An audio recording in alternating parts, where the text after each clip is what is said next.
السلام عليكم ورحمة الله وبركاته. أهلا وسهلا بكم معانا في فيديو جديد على قناتنا قناة موكا تشانل. إن شاء الله بإذن الله تعالى في الفيديو بتاعنا النهاردة هنعمل ريفيو عن أرخص لابتوب موجود في مصر، وهو اللاب توب ديل اللي بمواصفاته إن شاء الله هنعرضها من خلال الفيديو، وهقول لحضراتكم إن هو ليه من أرخص اللابات بإمكانيات كويسة ومحترمة جدا جدا. بس كالعادة في بداية الفيديو بطلب منكم دايما ان انتوا تدعمونا على قناتنا من خلال ان انتوا تعملوا لايك للفيديو وتعملوا سبسكرايب عندنا في القناة وتفعلوا زر الجرس عشان يوصلكم كل الفيديوهات الجديدة. يلا بينا نبدأ نقول بسم الله الرحمن الرحيم.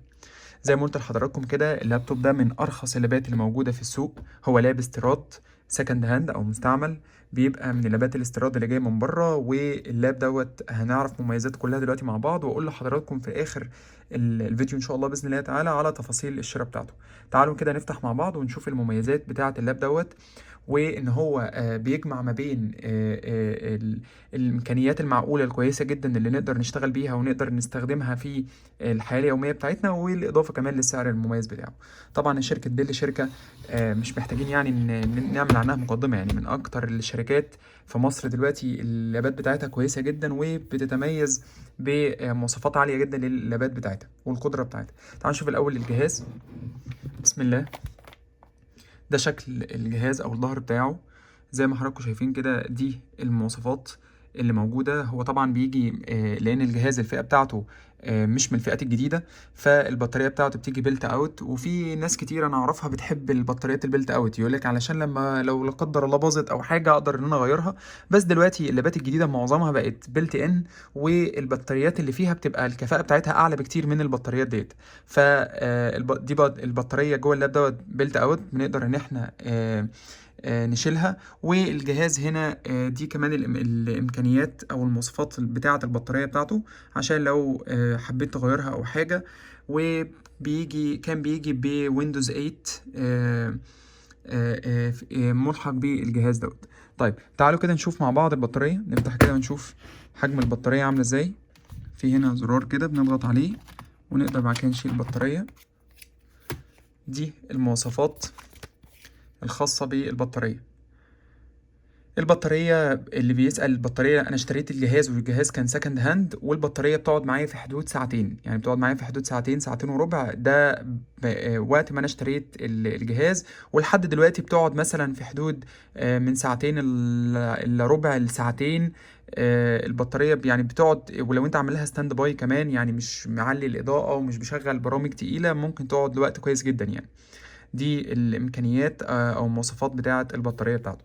وهنا برضو عاملين نفس الكلام على الجهاز نفسه، علشان خاطر لو البطاريه لا قدر الله باظت تقدر ان انت تغيرها بسهوله وتجيب نفس المواصفات بتاعتها.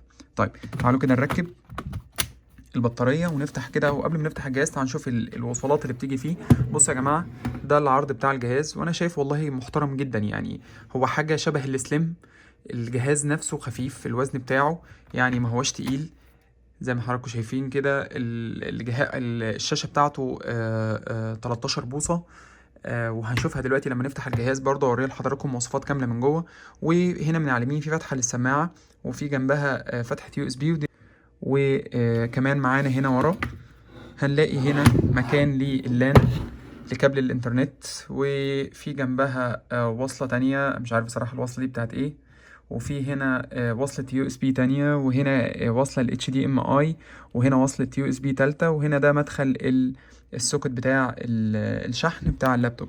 الطرف الشمال مش فيه حاجة، هو في مكان للتهوية بتاعة الجهاز، وبالإضافة كمان لل SD كارد لو في كروت الميموري، لو في كارت ميموري او حاجه نقدر ان احنا نحطه هنا برضو في الجهاز. ده كده شكله الجهاز، وفي نفس الوقت كمان الشكل بتاعه محترم قوي. تعالوا كده نفتح ونسمي الله، واللون بتاعه كمان بصوا كده. ده شكل اللابتوب. وهنا لوحة المفاتيح بتاعته برضو من المميزات الجميلة قوي فيه، ان لوحة المفاتيح بتاعته بتيجي بإضاءة، يعني الكيبوردز بتاعته بتنور في الضلمة. ودي مش موجودة في لابات كتير. انا عارف شايف ان هي يعني ميزة مهمة قوي، وناس كتير ما بتاخدش بالها منها. بس مثلا لو انت شغال بالليل او في مكان اضاءته مش عالية، في هنا الباك جراوند لايت، اللي هو الإضاءة اللي بتبقى تحت الزراير علشان تنور للزراير. تعالوا كده نفتح ونشوف الجهاز. بسم الله.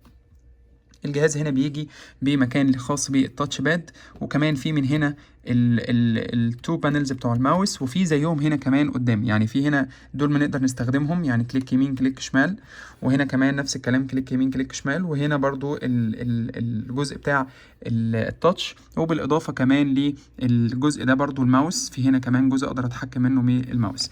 والجهاز الموديل بتاعه اللاتيتيود، دي اللاتيتيود اي 7450، ده الموديل بتاع الجهاز اللاتيتيود اي 7450، وبيجي بيه الانتل انسايد انتل كور 5 الفي برو. ده بالنسبه للجهاز. اول سؤال دايما بتساله او الناس كلها بتساله، هل الاجهزه دي تقدر تتعامل ان انا اسطب عليها ويندوز 10؟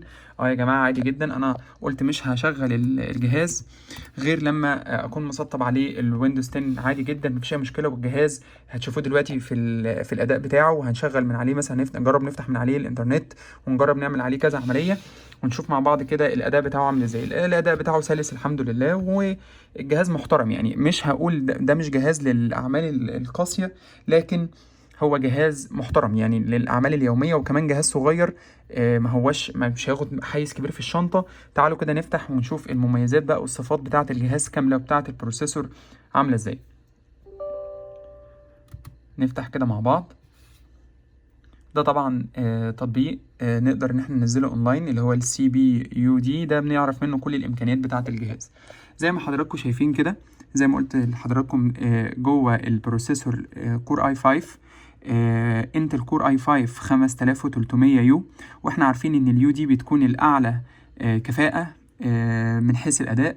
وعندنا كمان لو احنا بصينا هنا كده على السبيسيفيكيشنز، ال 2.3 جيجا هرتز هو السي بي بتاعته، 2.3 جيجا هرتز. طيب لو عايزين نسأل كمان على دي كل المواصفات بتاعة البروسيسور بالمناسبة. طب لو انا عاوز اسأل على الميموري او الرام بتاعته عاملة ايه، هو الجهاز جاي بهارد ديسك، كنت شاريه بهارد ديسك 500 جيجا، وتقدر تعليه او تقلله. يعني انا كنت مثلا اول ما رحت كان قال لي هو كان في هارد 300، قلت له طب انا عايزه 500 جيجا، فتمام مفيش مشكله. بس قصه الهارد ديسك ده تقدر انت تتحكم فيه زي ما انت عايز.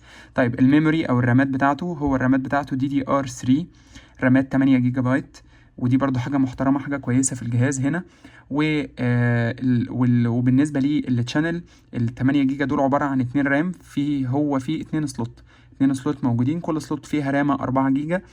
ده بالنسبة للرامات. طيب بالنسبة للجرافيكس، زي ما قلت لحضراتكم، هو كارت الشاشة اللي فيه من انتل جرافيكس 5500، وده بالنسبة الجي اف اكس كور 897، يعني تقريبا 1 ميجا. كارت الشاشة تقريبا 1 ميجا، وده برضو حاجة يعني مش قوية قوي، بس كويسة في الاستخدام العادي بتاع الميتينجز او بتاع المايكروسوفت، او لو عايز احط عليه برنامج، بس يعني هبقى عارف ان البرنامج مش بيشتغل بكفاءة او بسرعة عالية. طيب ده كده بالنسبة لي الجهاز عندنا. وزي ما قلت لكم احنا عندنا 2 سلوت، كل سلوت فيها رامة 4 جيجا زي ما واضح كده في الجهاز. الهارد ديسك اللي موجود في الجهاز دلوقتي، اللي انا حاطه دلوقتي وقت تشغيل الفيديو، هو هارد ديسك 250، لان الهارد ديسك ال 500 اللي انا كنت جايبه مع الجهاز كنت بشيله واجربه في جهاز تاني. فالهارد ديسك اللي موجود دلوقتي حاليا جوه الجهاز هو هارد ديسك 250 جيجا، وانا مقسمه على 3 بارتيشن، كل بارتيشن زي ما حضراتكم شايفين 80 جيجا للسي، وبارتيشنين كمان 76. لكن الهارد ديسك اللي كان جاي مع الجهاز ده كان هارد ديسك 500 جيجا. فزي ما قلت لحضراتكم تقدروا بقى حته الهارد ديسك دي انت براحتك بقى، اللي عايز يركب 1 تيرا، اللي عايز يحط 500، اللي عايز يحط 250 300 على حسب الاستخدام. طيب ده كده بالنسبه لي الجهاز. طيب عايزين نسال بالنسبه لي السرعه بتاعه الجهاز نفسه. والله انا شايف السرعه بتاعه الجهاز محترمه قوي. يعني تعالوا كده نفتح كده جوجل مثلا اهو، ونشوف كده هيفتح معانا مثلا جوجل في قد ايه. السرعة بتاعة الجهاز كويسة لحد ما، يعني محترم. الجهاز المحترم اللي هو الاستخدام العادي، الاستخدام اللي انت تقدر تشتغل بيه معظم الوقت في الأعمال العادية بتاعتنا. طيب لو أنا عايز أشوف كده، نفتح كده نشوف مثلا عندنا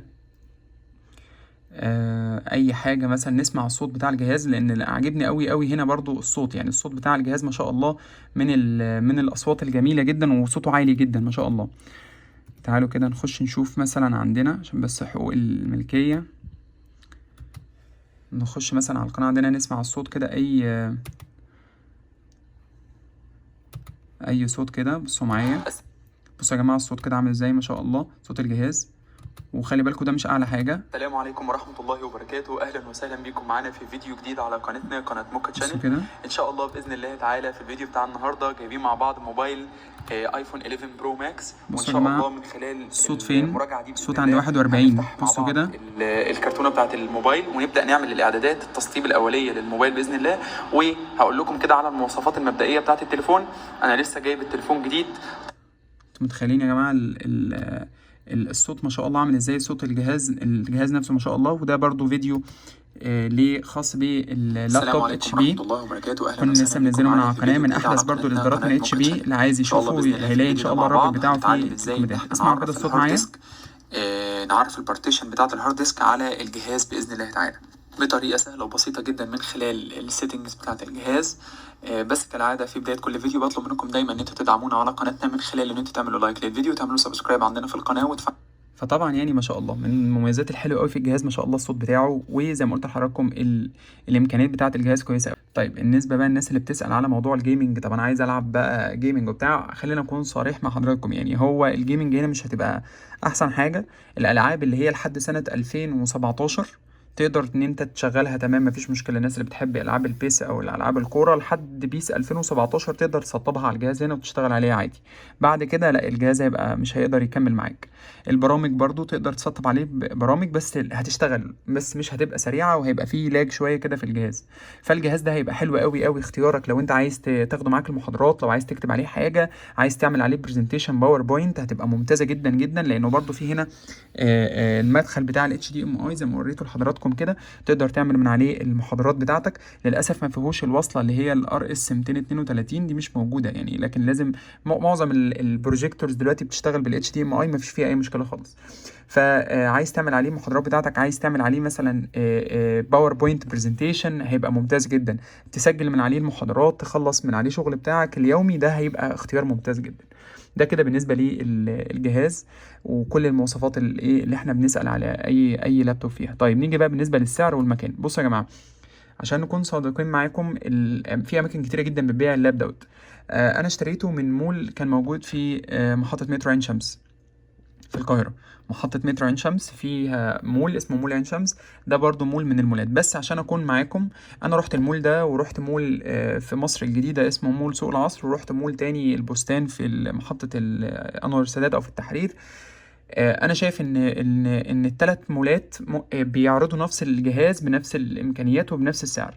يعني تقدر تنزل في اي مول من الثلاثه دول تجيب نفس الجهاز ده. طب الجهاز ده كان عامل كام؟ الجهاز ده يا جماعه وقت الشراء بتاعه كان عامل 4000 جنيه.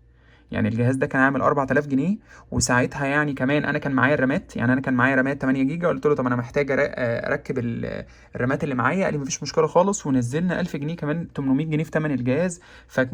كنت دافع حوالي 3200 جنيه تقريبا في الجهاز دوت. ده وقت ما انا اشتريت الجهاز دوت. دلوقتي هيبقى موجود تقريبا بنفس السعر برضو، لان الاجهزه الجديده كلها خلت الاجهزه دي ما تبقاش سعرها كبير، وانا كنت محتاج بس حاجه تمشيني لفتره مؤقته. فعشان كده بقول لحضراتكم الجهاز ده 4000 جنيه النهارده يعتبر من ارخص الاجهزه الموجوده في السوق. وفي اماكن كتيره جدا بتعمل عروض اونلاين، بس الافضل ان انت تنزل وتشوف بنفسك عن ان انت تطلب الحاجات السكند هاند دي تيجي لك على البيت. فان شاء الله باذن الله تعالى هسيب لحضراتكم لينكات تحت الفيديو باماكن تقدر انت تشتري منها الجهاز دوت. بس انا بفضل لو انت نزلت ورحت المول بنفسك واتفرجت وشفت نوعيات كتير، ممكن تلاقي حاجات افضل من كده كتير جدا جدا ان شاء الله باذن الله تعجبك.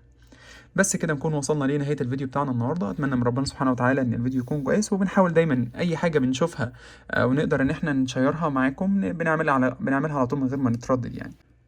وكالعاده في نهايه كل فيديو بطلب منكم دايما ان انتوا تدعمونا على قناتنا من خلال ان انتوا تعملوا لايك للفيديو وتعملوا سبسكرايب عندنا في القناه وتفعلوا زر الجرس عشان يوصل لكم كل الفيديوهات الجديده. واشوفكم ان شاء الله في فيديو جديد، والسلام عليكم ورحمه الله وبركاته.